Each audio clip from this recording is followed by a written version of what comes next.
এই যে দেখছেন একটাই পাথরের পাহাড়, এর নাম হচ্ছে সোনামণি পাহাড়। এটা খাতড়া থেকে বেশ কিছুটা দূরে দহলা সাইডে আসতে হবে। একবার দেখিয়ে দিই বাইরে থেকে, যে একটাই পাথরের পাহাড়, পুরো একটাই পাথর, এটা একটাই পাথর আছে।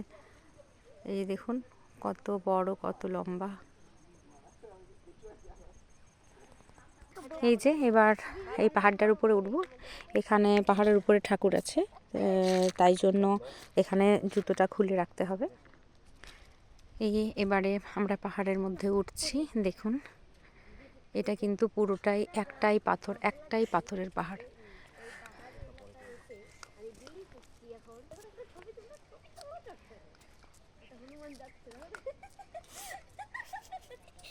এদিকে আমার ছোট মেয়ে পাহাড়ে উঠতে পারছে না, তাই হামাগুড়ি দিয়ে দিয়ে উঠছে। আর এই যে আমার বড় মেয়ে জুতো খুলছে, আর আমার হাজব্যান্ড।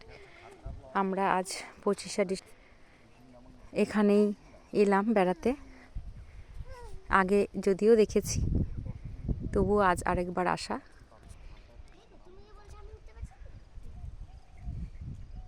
এটা পুরোটাই কিন্তু একটাই পাথর। আপনাদের যতটা এরিয়া আমি দেখাচ্ছি পুরোটাই কিন্তু একটাই পাথর, একটা পাথরেরই পাহাড়।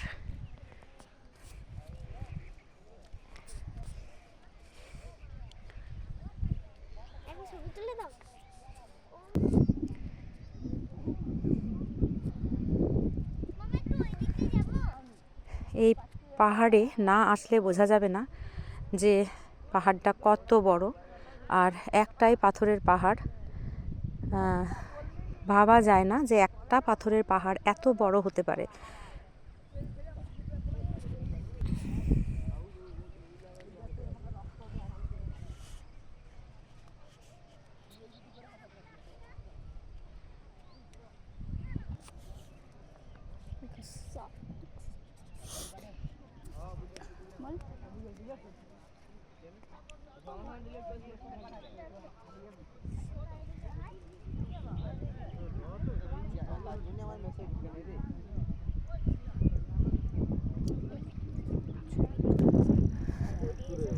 যে ঠাকুরের কথাটি বলছিলাম সেটা হলো এখানে পাহাড়ের উপরে যে ঠাকুর দেখছেন।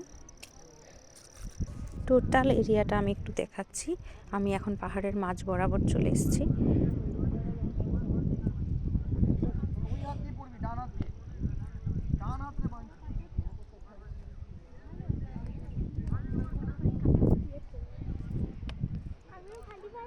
পুরোটা একই ক্যামেরায় দেখানো যাচ্ছে না, যতটা পারলাম দেখালাম, আবার যাব, দেখাবো, এইভাবেই দেখাতে থাকবো।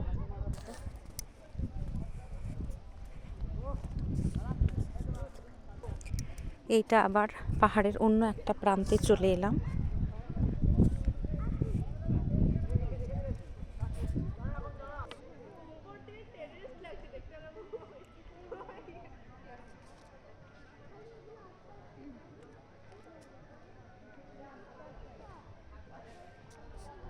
জায়গাটা কিন্তু সত্যিই অসাধারণ।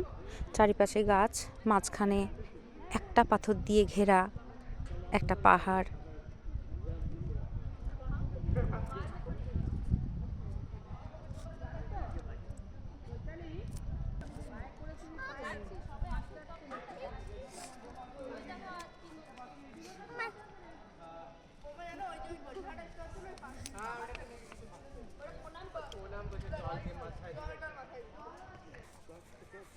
এই যে এখানে একটা ঘরের মতো দেখতে পাচ্ছেন, এটা কিন্তু হরি মন্দির। এখানে দোলের সময় 24 প্রহর হয়, আর এখানে ভীষণভাবে মেলা বসে এই জায়গাটিতে। এই পুরো এরিয়া জুড়ে হয় মেলা। আর এই যে যে পাহাড়টি আমি দেখালাম, সেই পাহাড় দেখার জন্য অনেকেই বাইরে থেকে আসে। তো আজ এই পর্যন্তই, দেখা হচ্ছে পরের ভিডিওতে।